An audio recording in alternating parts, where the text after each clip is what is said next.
कानी बहू। किशोरी लाल जी के बेटे राघव की शादी की बात जगह जगह चल रही थी, लेकिन किशोरी लाल जी को कोई लड़की पसंद ही नहीं आती थी। और उसकी एक ही वजह थी, किशोरी लाल जी का लालची होना। उनको लड़की वालों से मोटा दहेज चाहिए था और इसी चक्कर में एक दिन वो एक बहुत पैसे वाले के घर अपने बेटे का रिश्ता लेकर पहुंचे। उस आदमी का नाम था ओम प्रकाश। देखिए किशोरी लाल जी, मेरी एक ही बेटी है और मेरी सारी संपत्ति जायदाद सब कुछ मेरी बेटी नैना का ही है। पापा, नाम से लगता है बहुत खूबसूरत होगी। कितना अच्छा नाम है ना, नैना। ओ, वैसे बात तो सही है आपकी। अब इतना पैसा है, जमीन जायदाद है, इकलौती बेटी, आप भी क्या करेंगे? सब कुछ उसे ही देंगे ना। बिल्कुल ठीक पहचाना आपने। बस बेटी की शादी और सारी जायदाद उसके नाम। पापा, बिना देखे हाँ कर दीजिए ना। इतना अच्छा रिश्ता फिर कहाँ मिलेगा? माला माल हो जाएंगे हम।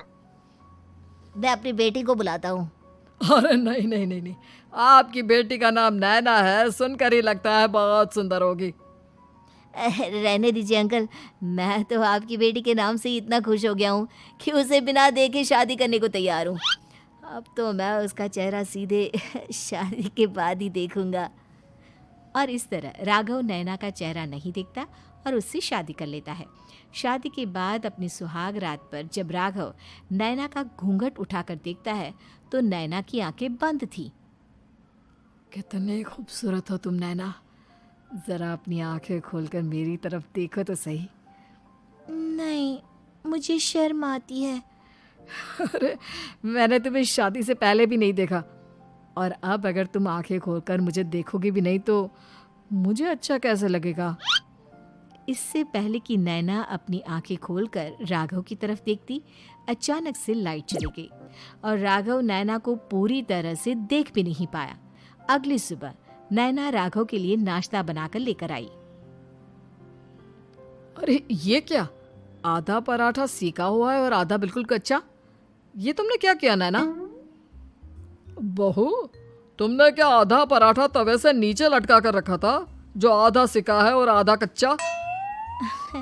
मुझे जितना दिखेगा उतना ही तो सीखूंगी ना पापा जी। जहाँ जहाँ मुझे नजर आ रहा था वहाँ मैंने सीख लिया, जहाँ जहाँ नहीं दिखा वहाँ कच्चा रह गया होगा। इसका क्या मतलब है? ये कैसा मजाक कर रही है तुम? अरे बहू, तुमने इतना लंबा घूंघट क्यों लगाया हुआ है? देखो, हमारे घर में बहुओं को बेटी की तरह रखा जाता है, और फिर तुम तो इतना सारा माल लेकर आई हो। देखो, ये घूंघट डालकर रखने की कोई ज़रूरत नहीं है। हाँ नैना, पापा जी ठीक कह रहे हैं, तुम तो आराम से रहो, अपना ही घर समझो। नैना अचानक से अपना घूंघट उठा लेती है। अरे ये क्या पापा, नैना की तो एक आंख फूटी हुई है। नाम से नैना, लेकिन ये तो कानी बहू निकली। मेरे साथ धोखा हुआ है, धोखा। बिना दिखाए अपनी कानी लड़की मेरे संग ब्याह दी।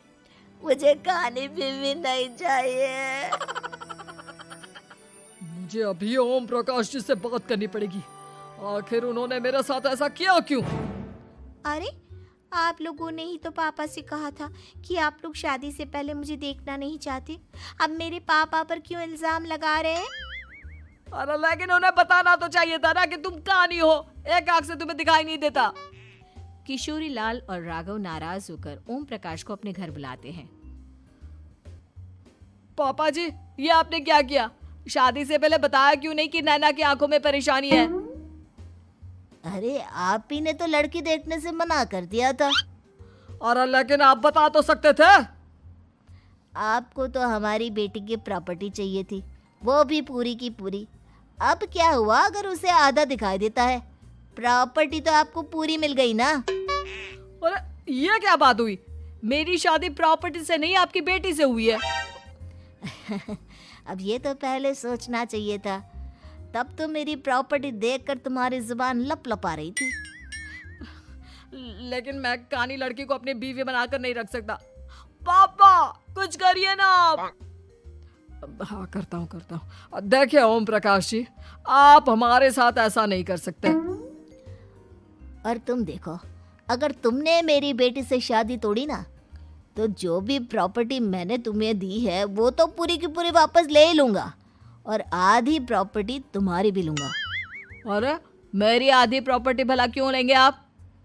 इसलिए क्योंकि मेरी बेटी को आधा नज़र आता है और उसकी नज़र अभी तक तुम्हारी आधी जायदाद पर ही पड़ी है। अब तुम उसे घर से निकालोगे तो कुछ तो लेकर जाएगी ना। और अगर हम आपकी बेटी को अपने घर की बहू बना कर रखे तो? तो तुम्हारी पूरी प्रॉपर्टी तुम्हारी ही रहेगी, और जो मैंने तुम्हें दिया है ना, उसमें से बस मैं आधा लेकर जाऊंगा। अरे लेकिन अब आप अपनी दी हुई प्रॉपर्टी में से आधी वापस क्यों लेकर जाएंगे? अगर मैं आपकी बेटी को अपनी पत्नी बनाकर रखने को तैयार हूं तो? इसलिए ताकि भविष्य में अगर तुम मेरी बेटी को धोखा दो तो उसके पास कुछ तो रहे जो पति का हो। वैसे मेरे पास तो बहुत कुछ है, लेकिन अपने पति की कोई निशानी तो उसके पास होनी चाहिए ना। अब अगर तुमने मेरी बेटी को कानी कहा तो तुम्हें प्रॉपर्टी भी कानी ही मिलेगी, पूरी नहीं। जमाए राजा। किशोरी लाल और राघव समझ चुके थे कि वो बुरी तरह फंस चुके हैं और अब उनके पास वहां से निकलने का कोई चारा नहीं है। अब समझ में आया ना, लालच बुरी बला होती है। एक तो तुम्हें प्रॉपर्टी मिली, ऊपर से बीवी मिली, उसमें तुम्हें नखरे भी दिखाने हैं। आए बड़े, चुपचाप बैठो दोनों। कुछ दिनों के बाद नैना राघव की कार लेकर बाजार घूमने निकलती है और जब कार लेकर वापस आती है, ये क्या? एक तरफ से मेरी गाड़ी पूरी खराब हो चुकी है। लगता है तुमने मेरी गाड़ी को किसी दूसरी गाड़ी के साथ एक्सीडेंट किया है। अरे अरे कितना बड़ा नुकसान कर दिया तुमने बहू। वो क्या है ना पापा जी, मुझे एक आंख से दिखाई नहीं दे रहा था, सामने से गाड़ी आ रही थी। मुझे तो सिर्फ आधा ही दिखाई दिया और वो गाड़ी मेरी कार से रगड़ते हुए निकल गई। अब मैं क्या करूं बताओ? आप इसे ठीक कराने के पैसे कौन देगा? तुम्हारे पापा। तुमने मुझसे इस तरह से बात की? अभी रुको। नैना राघव की शिकायत ओम प्रकाश को कर देती है।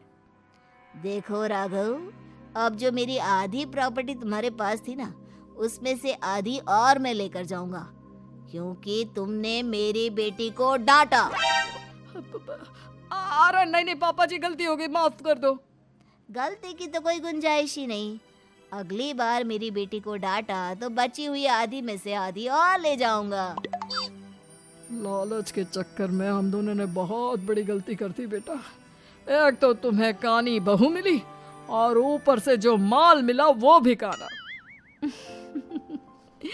इस तरह राघव की हर एक गलती पर ओम प्रकाश उसकी प्रॉपर्टी का आधा आधा हिस्सा लेकर अपना सारा माल वापस ले गया और राघव को कानी बीवी से काम चलाना पड़ा। भाई लालच वाकई में बुरी बला है।